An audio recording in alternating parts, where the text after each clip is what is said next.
설교 제목이 참된 들음 열매 맺는 신앙이라는 제목 가지고 말씀을 전하도록 하겠습니다. 저는 예배를 드릴 때 성도님들의 자세와 태도를 참 많이 봅니다. 찬양을 부를 때 저분이 어떤 마음으로 찬양하는가 보면 그 입술을 보면 웬만큼 알 수 있고요. 그리고 두 손 들고 함께 찬양할 때 보면 그 마음을 다 어느 정도는 볼 수 있다고 생각하거든요. 하나님께서 우리에게 원하는 게 뭐냐 보면 예배할 때 우리의 마음속에 그분을 향한 사랑이 담겨져 있는가, 자, 우리가 그분의 은혜에 감사하는 마음이 담겨져 있는가, 이걸 참 많이 보거든요. 우리의 삶에 보면 자세와 태도가 우리 인생을 결정한다고 해도 틀리지 않습니다. 예배 자리도 마찬가지입니다. 예배 자리에서도 우리가 하나님을 향한 그 자세와 태도를 올바르게 해나갈 때 하나님께서 그 자세와 태도를 통해서 하나님께서 영광 받으시는 은혜가 있다는 것을 기억하시면서 살아가시기를 바랍니다. 우리가 좀 전에 찬양할 때 다만 예수 말씀 듣고 복을 받네, 우리의 삶의 복의 시작이 뭐냐 보면 하나님의 말씀이 내 안에 들어올 때예요. 하나님의 말씀이 귀로 들어오는 게 아니라 내 심령으로 들어오는 거죠. 그래서 이 하나님의 말씀이 내 심령에 자리를 잡게 될 때 그 말씀이 우리의 삶을 축복된 삶으로 이끌어 간다는 것을 기억하시고, 말씀의 자리에서 내 세상적인 생각은 다 내려놓으시고 하나님의 말씀이 들려질 때 내 인생에 놀라운 변화가 일어난다는 것을 기억하시면서 살아가시기를 주님의 이름으로 축복합니다. 마가복음 말씀을 계속해서 전하는 마가복음 1장 1절이 너무나 중요하다고 말씀드렸습니다. 하나님의 아들 예수 그리스도의 복음의 시작이라. 예수님께서 이 땅에 하나님의 아들로 오셨고, 예수님이 이 땅에 메시아 구원자로 오셨고, 예수님이 복음이시다, 이걸 마가복음에서 이야기하고 있는데, 우리는 예수님을 통해서 구원을 받게 됩니다. 하나님께서 이 땅을 창조하셨고 하나님이 이 땅의 주인입니다. 그러나 죄가 뭐냐 보면 죄로 말미암아서 인간은 하나님의 존재를 부인하고 하나님의 자리에 자신이 인간이 앉아버려서 내가 주인된 삶을 살게 됩니다. 죄는 하나님 중심이 아니라 자기 중심의 삶을 살게 만드는 것이고, 죄는 하나님의 인생의 주인이 아니라 내가 내 인생의 주인 됐다는 것을 드러내는 것이 뭐냐 보면 죄라는 것을 알게 되는데, 이 땅에 있는 모든 사람들이 하나님의 존재를 인정하지 않았습니다. 그리고 자기가 주인 돼서 자기 마음대로 삶을 살다가 인생 끝마치게 되는데, 근데 이 죄의 문제를 해결하지 않으면 안 된다는 것을 알게 되는데, 이 죄는 되까지불을 해야 되는데 죄의 삭은 사망이라고 말씀을 했습니다. 우리의 삶이 왜 죽음이 왔는가? 죄 때문에 왔습니다. 죽음 이후에 영원한 천국에 가는 사람이 있는가 하면 지옥에 들어가는 사람이 있는데, 영원한 지옥에 들어가는 사람들은 죄의 문제를 해결하지 못하기 때문에 지옥에 들어갈 수밖에 없는 거거든요. 근데 이 죄의 문제를 내가 해결할 수가 없고, 부모가 자녀를 위해서 죄의 문제를 해결해 줄 수가 없습니다. 근데 이 죄의 문제를 누가 해결하셨는가? 하나님의 아들 예수님께서 이 죄의 문제를 해결하셨는데, 십자가에서 내가 죽어야 됐습니다. 내 죄 때문에 내가 죽어야 될 그 십자가에 하나님의 아들 예수님께서 우리의 죄를, 나의 죄를 용서해 주시기 위해서 예수님께서 십자가에서 죄의 값을 다 담당하셨습니다. 근데 이 사실을 아는 것으로 끝나는 게 아니라 이 사실을 알고 예수님을 내 마음의 구원자로 주인으로 모셔야 되고, 이 예수님을 모신 사람들은 더 이상 내가 내 인생의 주인이 아니라 하나님이 주인된 삶을 살아가는 삶을 살게 되었다는 거죠. 그래서 그 삶을 살아가는 사람들이 바로 크리스찬이라고, 그리스도인이라고 말하게 되는데, 로마서 14장 7절에서 8절 말씀에도 보면 예수님을 인격적으로 만난 사람들은 우리 중에 누구든지 자기를 위해서 사는 자도 없고 자기를 위해서 죽는 자도 없도다.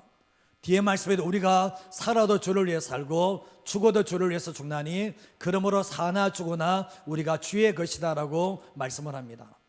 예수님을 만나기 전에는 살아도 나를 위해 살고 죽어도 나를 위해 살고, 자녀들이 우상된 사람들은 살아도 자녀를 위해 살고 죽어도 자녀를 위해서 죽는 이런 삶을 살게 되어 있거든요. 그러나 예수님을 인격적으로 만나고 주인을 바꾼 사람들의 특징이 뭐냐 보면, 내가 주님의 것이기 때문에 내가 이 땅에 살아도 주를 위해 살고 죽어도 주를 위해서 삶은 오직 삶과 죽음의 주인님이 바로 주인이라는 것을 인정하는 삶이 바로 예수님을 따라가는 인생이라고 말할 수가 있게 됩니다. 성경의 중심, 성경의 핵심 주제는 사랑이 아닙니다. 성경의 핵심 주제는 하나님의 나라입니다. 구약이든 신약이든 하나님의 나라에 대해서 이 세상 나라에 하나님의 나라가 들어오는 것을 보게 되는데, 하나님의 나라의 주인공이 누구신가? 예수님입니다. 구약 성경에서도 예수님에 대해서 얘기하고 있고 신약 성경에도 예수님에 대해서 얘기를 하고 계시는데, 예수님께서 하나님 나라의 주인공으로 이 땅에 오셔서 첫 말씀이 회개하라, 하나님의 나라가 가까웠다라고 말씀하셨습니다. 예수님께서 이 땅에 오셔서 세상 나라에, 사단이 지배하는 나라에 하나님의 나라를 여시기 위해서 예수님이 이 땅에 오셨습니다. 그래서 예수님을 인격적으로 만난 사람들에게는 하나님의 나라의 백성이 되게 하는 역사가 있게 되는데, 하나님의 백성이 되고 난 이후에 하나님의 백성은 어떤 삶을 살아가야 되는가 성경이 말하고 있고, 하나님의 나라의 백성은 하나님 나라의 주인공이신 예수님을 따라가는 삶을 살아가야 된다는 것을 말씀합니다. 근데 우리가 말씀 앞에 서야 될 이유가 뭐냐 보면, 우리가 세상 속에 살다 보니까 하나님의 백성으로 살아내기 위해서는 하나님의 백성의 원리가 바로 하나님의 말씀에 담겨져 있다는 것을 알게 되는데, 우리는 예수 믿고 난 뒤에 죽고 난 이후에 천국을 기다리는 삶이 아닙니다. 그 삶은 예수 믿는 사람에게는 모두 다에게 열려진 천국이잖아요. 그러나 이 땅에서 주님께서 우리에게 원하시는 것이, 죄악된 세상 속에서 주인을 바꿨다면, 그 예수님을 주인으로 모시고 예수님께서 하나님의 나라를 세우기 위해서 이 땅에 오셨다면, 하나님의 백성으로 세상 속에서 하나님의 나라를 세워가기 위해서 우리를 부르셨다는 것을 기억하시면서 살아가셔야 된다는 거죠. 우리는 삶의 모습이 달라야 되는 거예요.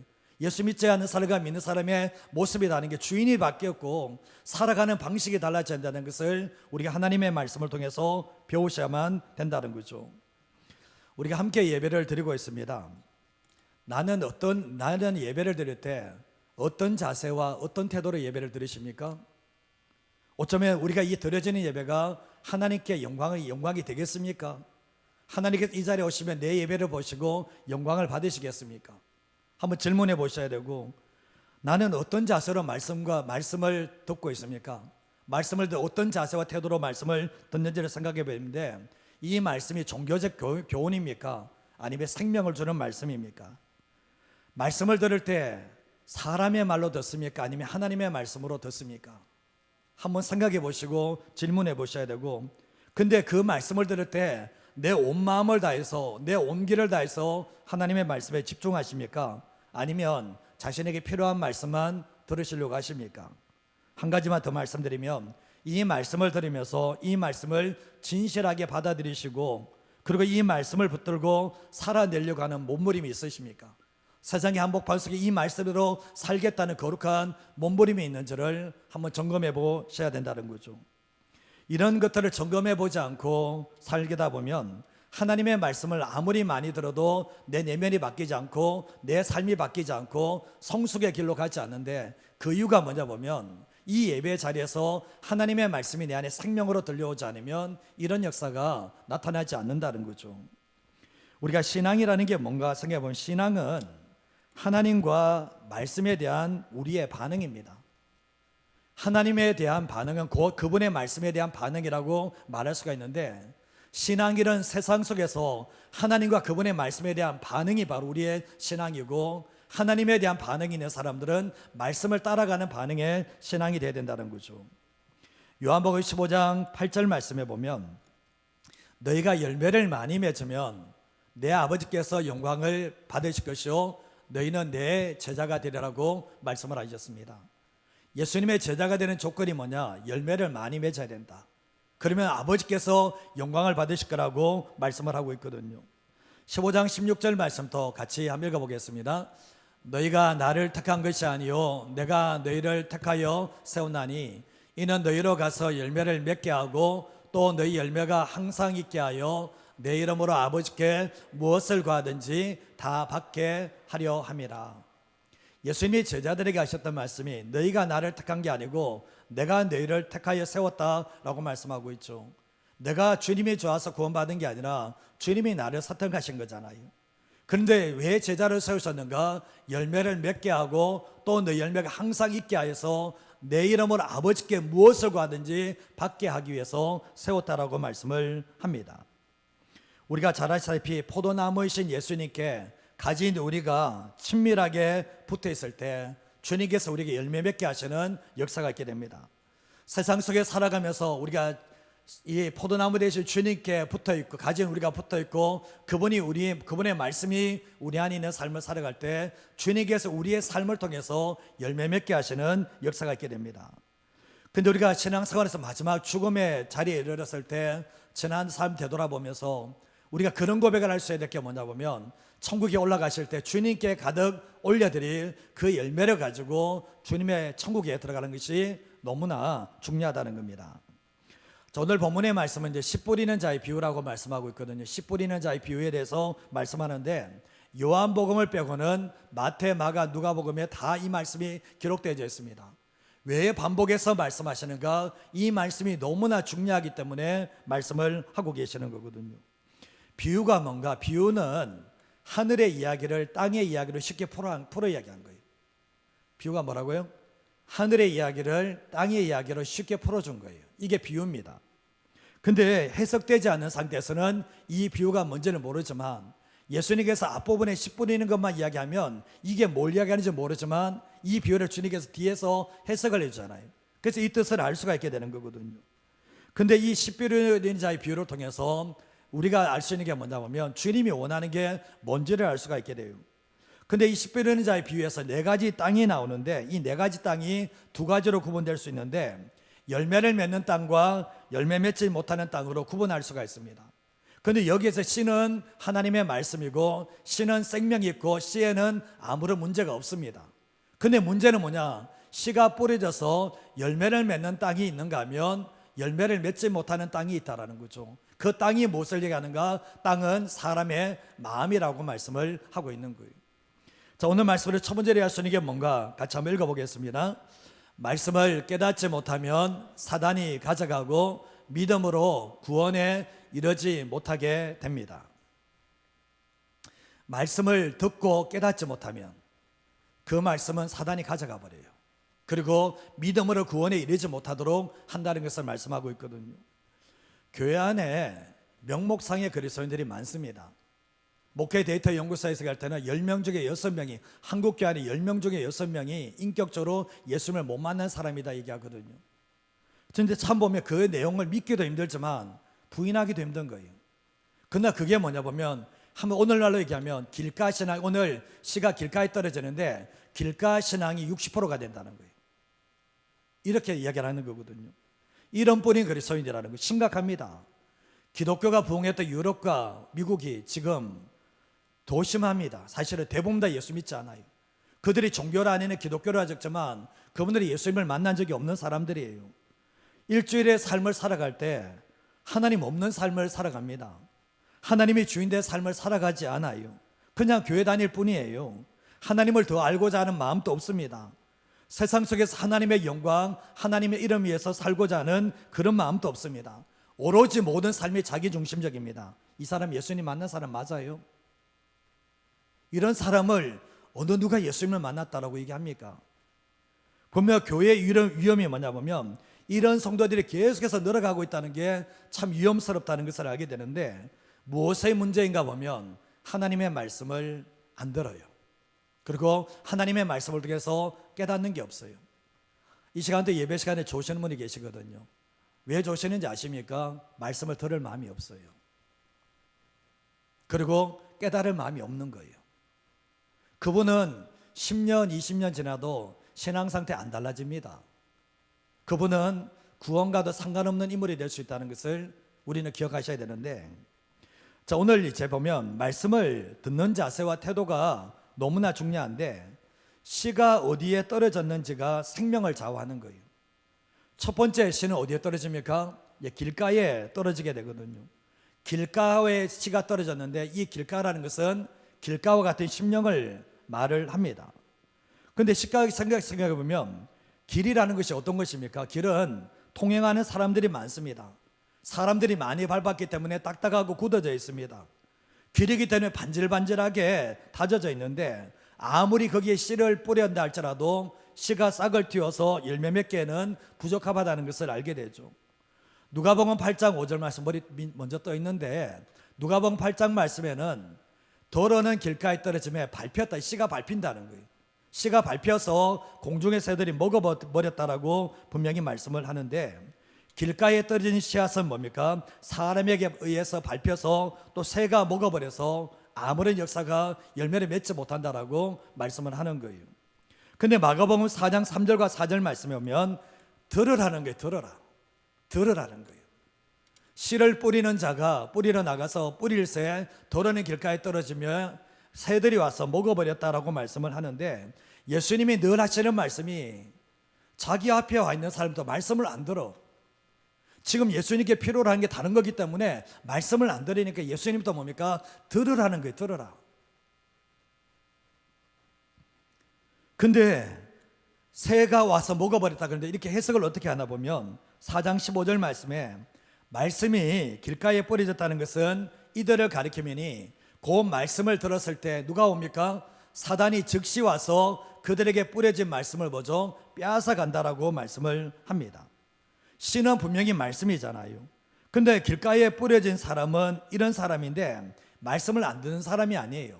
말씀을 듣는 사람인데 문제는 뭐냐 보면 사단이 그 말씀을 즉시 와서 빼앗아가 버리는데 그 말씀을 지키지 못했다는 것을 말씀하고 있는 거예요. 얼마나 심각한지 보면 이 씨가 떨어진 딱딱하게 굳은 사람들이 있잖아요. 심령 자체가 하나님의 말씀을 받지 못할 딱딱하게 굳은 심령 속에는 하나님의 말씀이 들어가 그 말씀이 들어가지 않으니까 누가 옵니까? 사단이 와서 그 말씀을 가져가 버린다라고 말씀을 하고 있거든요. 이게 보면 하나님의 말씀에 대해서 냉소적인 반응을 가지는 사람이 있어요. 하나님의 말씀에 대해서 관심을 안 가지는 사람이 있어요. 이런 사람들에게는 뭐죠? 하나님의 말씀을 아무리 전해도 그 말씀이 들려지지 않아. 들려진다 할지라도 그 말씀을 깨닫지 못하니까 사단이 그 말씀을 가져가 버리는 일들이 있게 되거든요. 심각하다는 거예요. 예배 자리에서 말씀이 안 들려요. 예배 자리에서 말씀을 통해서 깨닫는 게 없어요. 예수님에 대해서도 심각하게 받아들이지 않는 이런 모습이 일어날 수가 있는데, 누가복음 8장 12절 말씀에는 길가에 있다는 것은 말씀을 들은 자니 이에 마귀가 가서 그들이 믿어 구원을 얻지 못하게 하려고 말씀을 그 마음에서 빼앗아 간다라고 말씀을 하고 있거든요. 심각한 거예요. 사실은 마음이 딱딱하게 굳은 사람들이 있죠. 세상적인 사고로 딱딱하게 굳은 사람들이 있잖아요. 그런 사람들은 말씀을 듣습니다. 근데 뭐냐 보면 마귀가 그 말씀을 가져가 버리는데 구원을 얻지 못하도록 만들어 버린다네. 구원을 얻지 못하도록. 심각한 게 뭐냐 보면 영혼의 구원을 위해서 예배드리는데 영혼을 구원해서 말씀을 주는데 구원을 얻지 못하도록 사단이 그 말씀을 가져가 버린다라고 말씀을 하고 있습니다. 심각한 거죠. 구원의 말씀이 떨어지는데 그 말씀을 붙잡지 못하니까 잃어버리는 일들이 일어난다는 것을 말씀하고 있는데, 마태복음 13장 19절 말씀에는 보면 아무나 천국 말씀을 듣고 뭐입니까? 깨닫지 못할 때는 악한 자가 와서 그 말씀에 마음에 뿌려진 것을 빼앗나니 이는 곧 길가에 뿌려진 자라고 말씀하고 있거든요. 하나님의 말씀을 듣는데 들었어요. 근데 깨닫지를 못해. 이 말씀에 이해의 빛이 들어오지 못하고 이 말씀이 깨달아야지 적용될 수 있는 건데 깨닫지도 못하니까 결국 뭡니까? 그 말씀을 빼앗겨 버린다라고 말씀을 하고 있는 거예요.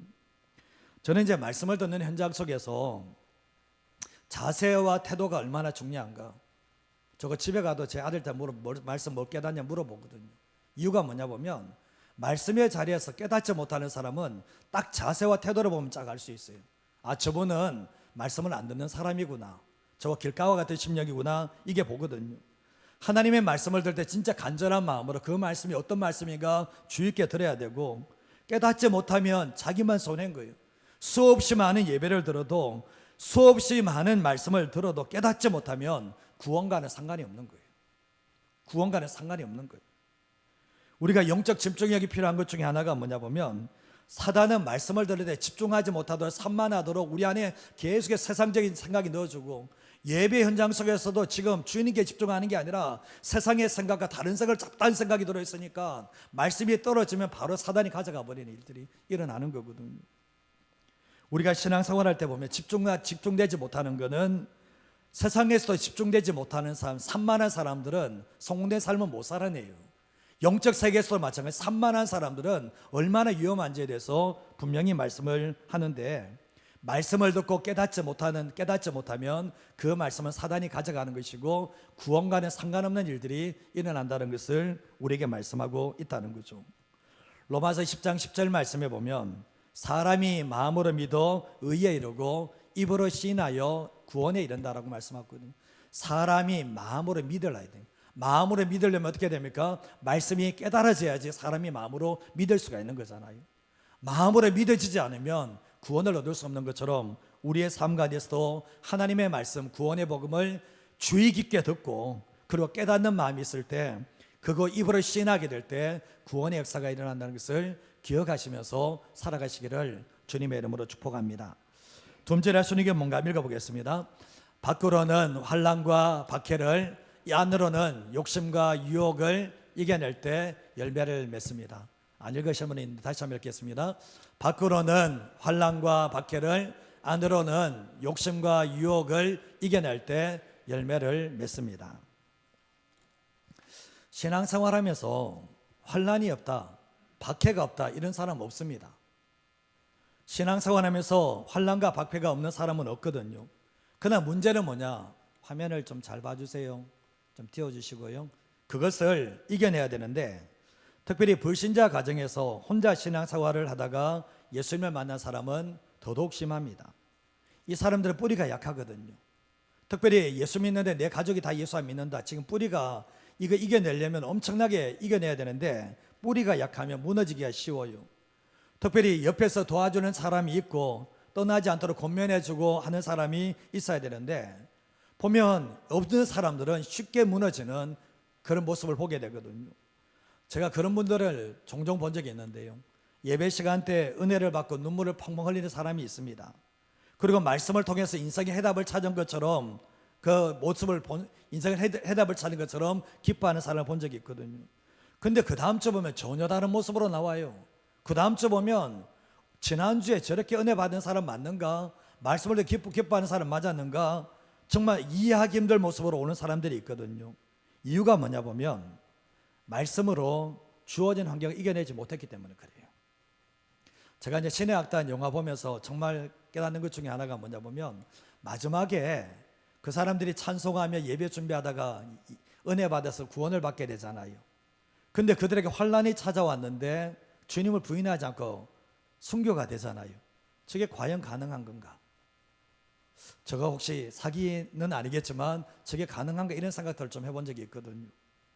제가 중고등부 사역을 했을 때 이런 일이 있었습니다. 복음이 얼마나 능력이 있는지 십자가의 복음을 전했을 때 고등학교 3학년 애들이 눈물 흘리고 이런 일들이 일어났거든요. 근데 그 다음 주 오면 싸늘해 와요. 지난주에 눈물 흘리고 난리 쳤는데 그 다음 주 오면요, 얼굴이 하나도 은혜 못 받은 처럼 얼굴이 찾아와요. 그러면서 제가 느꼈던 게 뭐냐 보면, 세상의 염려와 세상의 유혹에 이기질 못한 거예요. 그러니까 뭡니까? 은혜는 받았는데 기쁨은 왔는데 한 주 동안에 뒤집어져 버린 거예요. 그런 모습을 보면서 참 안타까운 모습을 가지게 되었거든요. 오늘 마가복음 4장 5절에서 6절 말씀해 보면, 두 번째 땅인데 덜어는 흙이 얕은 돌밭에 이 씨가 떨어집니다. 흙이 깊지 않으므로 곡 싹이 나오나 해가 도는 후에 타서 태양에 의해서 뿌리채 말라 죽어버린 일들이 있게 되었죠. 죽은 이유가 뭡니까? 뿌리가 얇기 때문에 그래요. 여기서 흙이 얇은 돌밭이라는 것은 습기가 없는 바위와 같습니다. 이게 자갈밭과 같은 곳인데 거기에 씨가 떨어지만 씨가 결국은 조금만 있다면 햇볕이 일어나면 바로 말라서 죽어버리는데, 예수님이 이렇게 해석을 하고 계십니다. 16과 17절 말씀 보면, 이와 같이 돌밭에 뿌려졌다는 것은 이들을 가리키는 것인데, 하나님의 말씀을 들을 때 즉시 기쁨으로 받아들여요. 이 하나님의 말씀이 즉시 기쁨으로 받아들이는데 17절 말씀을 보시면 그 속에 뭐가 없습니까? 뿌리가 없으니까 잠깐 견디다가 말씀으로 인해서 환난과 박해가 일어나는 때는 어떻게 됩니까? 곧 넘어진다라고 말씀을 합니다. 근데 이런 사람들이 참 많거든요. 의외로 적지 않다라는 거죠. 근데 여기에서 말씀으로 인하여 환난과 박해가 왔다라고 말씀을 하고 있는데, 여기서 환난이라는 것은 압박, 답답하게 한다는 뜻을 가지고 있습니다. 여러 조건을 통해서 억압을 당하는 뜻을 가지고 있고, 박해라는 것은 어떤 뜻이냐 보면 도망가는 노예를 잡기 위해서 개를 보내서 추격하게 한다는 뜻을 가지고 있어요. 이게 뭐냐 보면 종교적인 박해가 있다는 뜻입니다. 근데 결국 뭡니까? 누가복음 18장 13절 말씀에도 보면 말씀을 바위 위에, 여기는 바위 위에 있다는 것은 말씀을 들을 때에 기쁨으로 받으나 뿌리가 없어서 잠깐 믿다가 시련을 당할 때 배반하는 자라고 분명히 말씀을 합니다. 잠깐 믿다가 시련 당하면 바로 배반해버리는 그런 사람이 있다는 것을 얘기하는 거거든요. 마태복음 13장 21절 말씀에는 보면 이렇게 표현하고 있습니다. 그 속에 뿌리가 없어 잠시 견디다가 말씀으로 인하여 환난과 박해가 일어나는 때에는 곧 넘어진다라고 말씀을 하고 있는 거예요. 말씀이 상황을 이겨야 됩니까? 아니면 상황이 말씀을 이겨야 됩니까? 말씀이 상황을 이겨야 되는데 뿌리가 없는 사람들은, 신앙에 뿌리가 없는 사람들은 조금만 어려우면, 조금만 환경만 어려우면 시험 당해서 교회 떠나버립니다. 주님 떠나버리는 이런 일들이 일어나거든요. 문제는 뭐냐 보면 결국은 뿌리가 얕기 때문에 결국은 마른다는 것을 우리에게 말씀하고 있다라는 거죠. 메시지 성경에서는 이 8장 13절 말씀 이렇게 얘기하는데 한번 읽어볼까요? 자갈밭에 떨어진 씨는 열성적으로 듣지만 그 열성에 깊이가 없는 사람이다. 그 열성은 또 한 번의 유행일 뿐 깊이가 없는 사람이다. 어려움이 닥치는 순간에 사라져버린다. 그런 분이 계시죠? 열성은 정말 탁월한데 깊이가 없는 사람들, 찬양은 뭐가 난리치듯 부르는 것 같은데 말씀에 뿌리가 없는 사람들, 이런 사람들은 깊이가 없기 때문에 어려움이 닥치게 되면 결국 이 사람 사라져버립니다. 이런 사람들이라는 거죠. 결국은 예수님의 제자들도 그렇지 않습니까? 예수님의 제자들이 이 십자가 앞에서 어떻게 했습니까? 환난이 당하잖아요. 예수님과 함께 다니는데도 환난과 이 박해가 임하니까 어떻게 됩니까? 십자가에서 다 도망가 버리잖아요. 여종 앞에서 나 모른다 그러고 예수님을 부인하는 이런 모습을 보게 되잖아요. 마지막 시대에 이런 사람이 많다라는 거죠. 하나님의 말씀을 듣습니다. 예배를 듣습니다. 그러나 말씀을 통해서 뭔가 환난이 오고 박해가 오게 되면 결국은 잠깐 있다가 신앙 배교하는 사람들이 반드시 일어난다라고 우리에게 말씀하고 있는 거예요.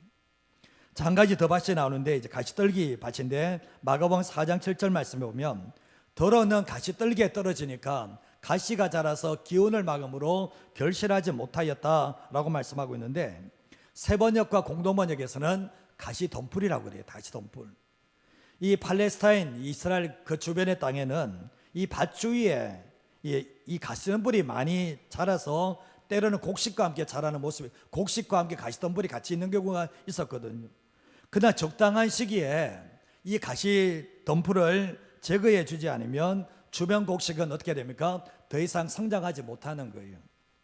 그래서 가시나무의 여러 줄기들이 힘차게 뻗어나갈 때, 가시줄기가 뻗어나갈 때 제거해 주지 않으면 그 속에 있는 씨앗들은 뭐죠? 공기나 햇빛을 받습니까? 못 받습니까? 전혀 못 받게 되죠. 그래서 잎이나 가시가 뻗어나갈 수도 없도록 만들어져서 결국은 이 씨앗이 뭡니까? 질식해서 죽어버리는 거예요. 더 이상 자라지 못하고 질식해서 죽어버리는 거거든요. 근데 마가복음 4장 18절과 19절 말씀해 보면 예수님이 이렇게 해석하십니다. 어떤 이는 가시떨기에 씨가 뿌려진 자인데 이들은 말씀을 듣기는 한데 세상의 염려와 재물의 유혹과 기타 욕심이 들어와서 말씀을 막아 결실하지 못하게 되는 자라고 말씀을 하고 있거든요.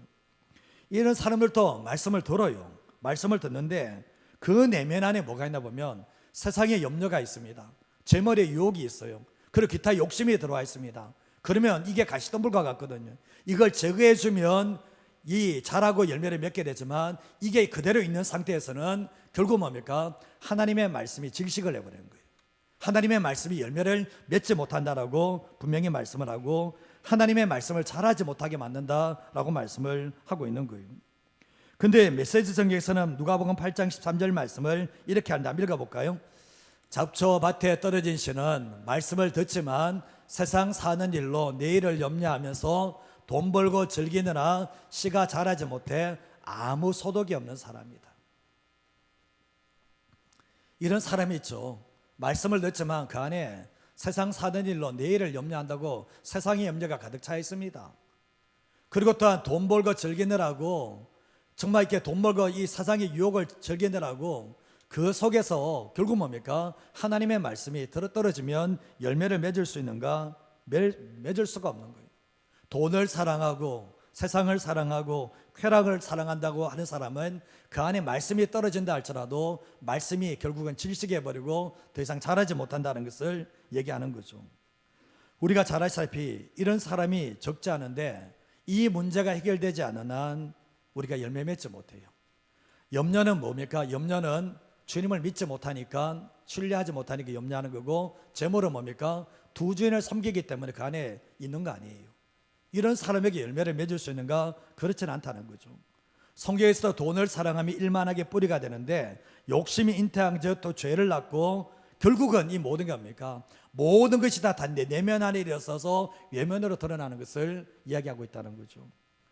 우리가 성경 말씀에 부자 청년이 예수님께 찾아왔습니다. 이 사람은 세상의 염려가 가득 차 있죠. 그리고 돈에 대한, 재물에 대한 유혹이 있죠. 그 안에 또 욕심도 가지고 있죠.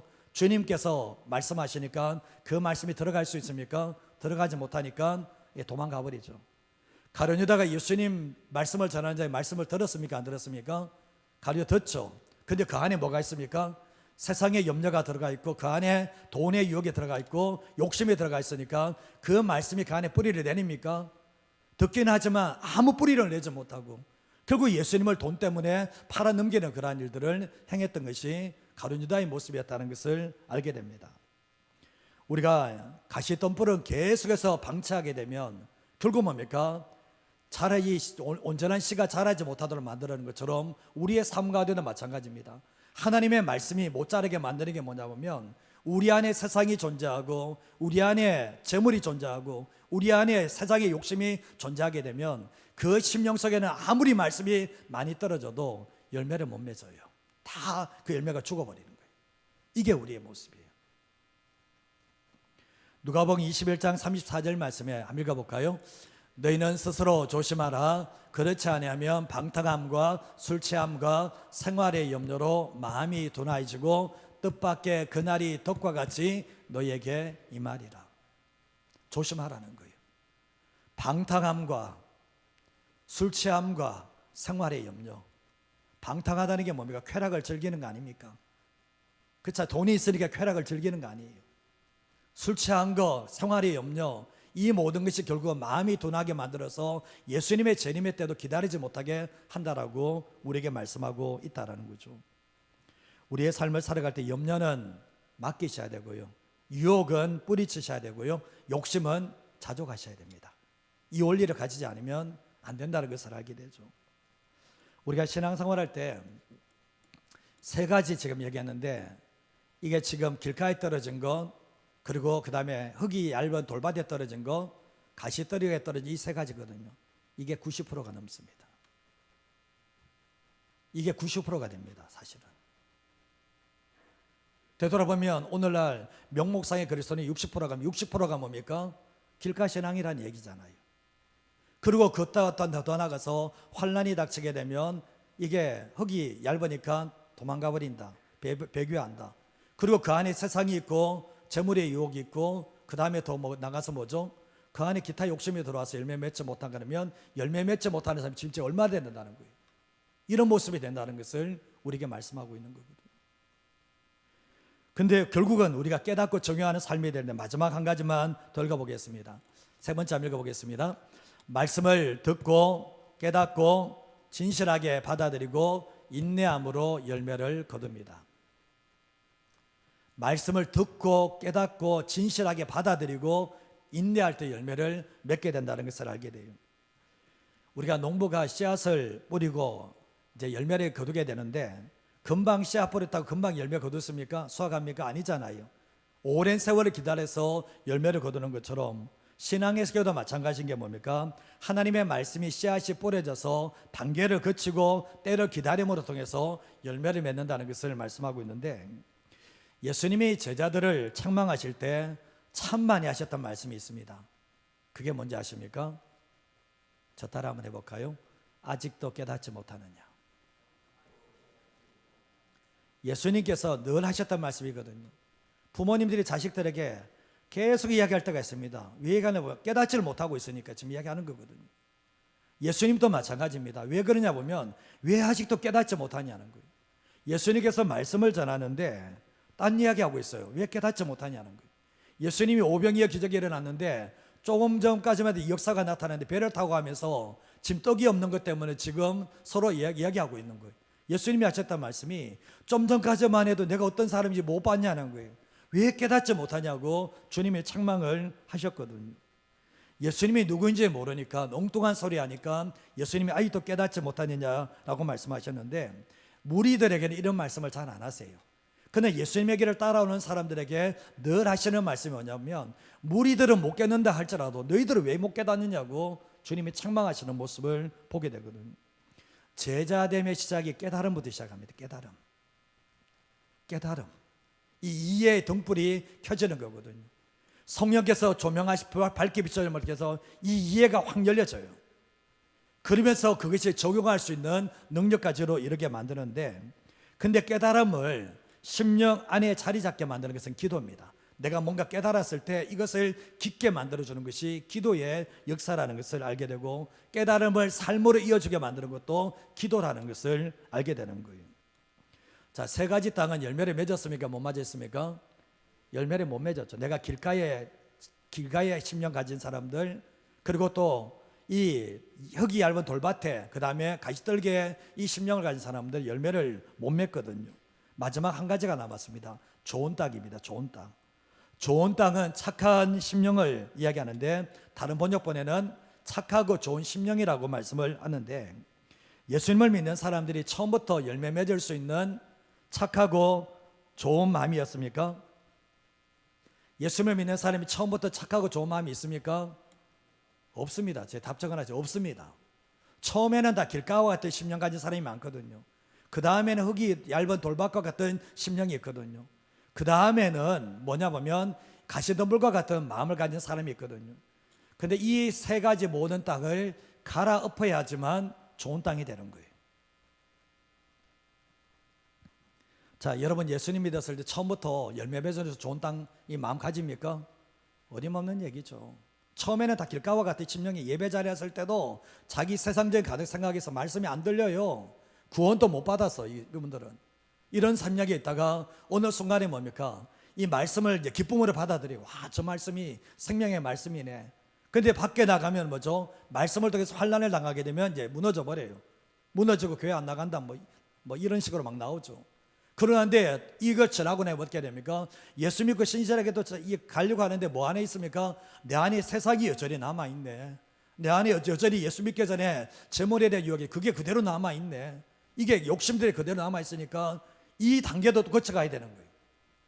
근데 이 세 가지 밭이 다 갈아엎어지게 될 때 비로소 뭡니까? 내 안에 착하고 좋은 마음으로 열매를 맺을 수 있는 마음이 될 수가 있게 되는데, 근데 변화의 시작은 하나님의 말씀을 진실하게 받아들이고 깨달을 때 진짜 변화의 시작이 시작된다는 것을 기억하셔야 돼요. 마가복음 4장 20절 말씀에도 보면 좋은 땅에 뿌려졌다는 것은 말씀을 듣고 받아 30배, 60배, 100배의 결실을 맺게 되는데, 제가 말씀드렸지만 처음부터 좋은 땅은 없어요. 예수 믿는 사람이 처음부터 좋은 땅은 없어요. 그런 심령은 없어요. 근데 먼저 좋은 땅은 뭐죠? 개간한 땅이에요. 좋은 땅은 그 땅을 갈아엎은 기경한 땅이라는 거죠. 여러분 보면 좋은 땅은 다 이게 기경하잖아요. 여러분들이 다 모습을 보게 되는 것처럼 심령도 마찬가지죠. 그 사람이 길가와 같은 심령, 돌짝밭 같은 심령, 가시떨기 같은 심령을 갈아엎는 거예요. 갈아엎을 때 뭡니까? 비로소 그 사람이 뭐죠? 착하고 좋은 땅을 가질 수 있는 사람이 될 수가 있는 거죠. 잊지 마십시오. 처음부터 좋은 땅은 없습니다. 이 단계를 다 거쳐야 되는 거예요. 다 거치고 난 뒤에 결국은 정말 내 심령 자체가 이런 심령으로 만들어질 때, 그것이 씨가 떨어질 때, 말씀이 떨어질 때 깨닫게 되고 열매를 맺을 수 있다는 것을 말씀하고 있는 거거든요. 마태복음 13장 23절 말씀에 보면 좋은 땅에 뿌려졌다는 것은 뭘 얘기합니까? 말씀을 듣고 깨닫는 자니, 열매를 결실한다는 거예요. 좋은 땅에 말씀을 두고 깨닫지 못하면요, 그 말씀은 깨닫지 못하면 결실을 할 수 없다는 것을 말씀하고 있는데, 잘 들으셔야 되고 깨닫는 것이 너무나 중요하다는 것을 이야기하고 있죠. 누가복음 8장 15절 말씀에는 보면 한번 읽어볼까요? 좋은 땅에 있다는 것은 착하고 좋은 마음으로 말씀을 듣고 지켜 인내로 결실하는 자니라. 여기서 착하다는 게 뭔가? 착하다는 것은 목적에 적합한 것을 말합니다. 목적에 적합한 것.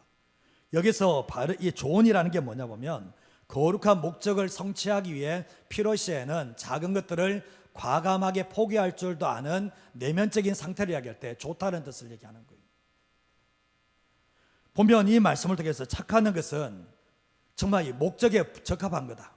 그리고 좋은 것은 그 좋은 거룩한 목적을 위해서 작은 것은 과감하게 포기할 줄 아는 그 내면이 바로 좋다는 뜻을 가지고 있는데, 이런 심령에 떨어지니까 하나님의 말씀이 열매를 맺게 된다고 말씀을 하고 있는 거거든요. 우리 안에 보면 하나님 나라의 목적도 아니고 거룩한 목적을 붙잡는 게 아니라 세상의 것을 붙잡는 사람들은 내가 주님의 거룩한 목적을 위해서 하나님의 나라를 성취하기 위해서 내 삶의 작은 것들을 과감하게 포기하지 않아요. 포기하지 않습니다. 그거 다 움켜쥐고 있는 거예요. 그런데 그 심령은 뭐죠? 착하고 좋은 심령이 아니라는 것을 우리에게 말씀하고 있다는 거죠. 우리가 세 번역에는 누가복음 8장 15절 말씀에 이렇게 했는데 한번 읽어볼까요? 그리고 좋은 땅에 떨어지는 것들은 바르고 착한 마음으로 말씀을 듣고서 그것을 굳게 간직하여 견디는 가운데 열매를 맺는 사람들이다. 누가복음의 강조가 뭔지 아십니까? 그 말씀을 굳게 간직해야 된다는 거예요. 굳게 간직해야 되고 오래 견뎌내야 된다고 얘기합니다. 인내함으로 통해서 열매를 맺게 된다고 얘기하는데, 누가복음의 강조점 중 하나가 굳게 말씀을 굳게 간직하고 오래 견뎌야 된다는, 그럴 때 인내함으로 열매를 맺게 된다라고 말씀을 하는데, 환난과 핍박이 와도 그 말씀을 붙들고 끝까지 간직하게 될 때, 인내할 때 열매를 맺을 수 있다라고 말씀을 하고 있는 거거든요. 누가복음 21장 19절 말씀에도 보면 너희의 인내로 너희 영혼을 얻으리라. 너희의 인내로 너희 영혼 얻는다 그러거든요. 종말의 시기에 어쩌면 신앙 때문에 온갖 시험과 고난이 닥칠 때 너희의 인내로 통해서 영혼을 구원을 받는다, 이런 말씀을 하셨거든요. 베드로전서 1장 9절 말씀에 보면 믿음의 결국 곧 영혼의 구원을 받음이라고 말씀하고 있는데, 이게 이 베드로전서는 불같은 시험이, 예수 믿는 그때 불같은 시험이 있었던 때인데, 그 가운데서도 믿음을 잃어버리지 않고 인내함이 결국 영혼의 구원을 얻는다라고 말씀하고 있거든요. 요한계시록 14장 12절 말씀에 보면 성도들의 인내가 여기 있는데 그들은 하나님의 계명과 예수에 대한 믿음을 지키는 자들이라. 성도들이 인내가 필요한 이유가 뭐냐? 하나님의 말씀과 예수에 대한 믿음을 지키기 위해서는 뭐가 있어야 된다는 겁니까? 인내가 있어야 된다는 것을 분명히 말씀하고 있죠. 마가복음 13장 12절에 13절 말씀에도 보면 형제가 형제를, 아버지가 자식을 죽는 데 내주며 자식들이 부모를 대적하여 죽게 하는 이런 마지막 시대가 이르게 되는데, 13절 말씀 한번 읽어볼까요? 또 너희가 내 이름으로 말미암아 모든 사람에게 미움을 받을 것이나 끝까지 견디는 자는 구원을 얻으리라. 우리에게 주시는 이 믿음을 끝까지 지키는 거죠. 그 사람에게 주님이 하시는 말씀은 구원을 얻게 될 거라고 말씀을 합니다. 마가복음 4장 9절 말씀에 보면 또 이르시되 들을 귀 있는 자는 들으라 하시니라. 계속해서 예수님이 말씀하시니까 들을 귀 있는 자는 들으라는 거예요. 계속해서 들으라고 말씀하는 게 뭐냐면 참된 들음이, 주의 깊게 들음이 깨달음으로 오게 되고, 그 깨달음이 어떻습니까? 우리 안에 잘못된 이 땅들, 이 마음들을 제거시켜야 된다는 거예요.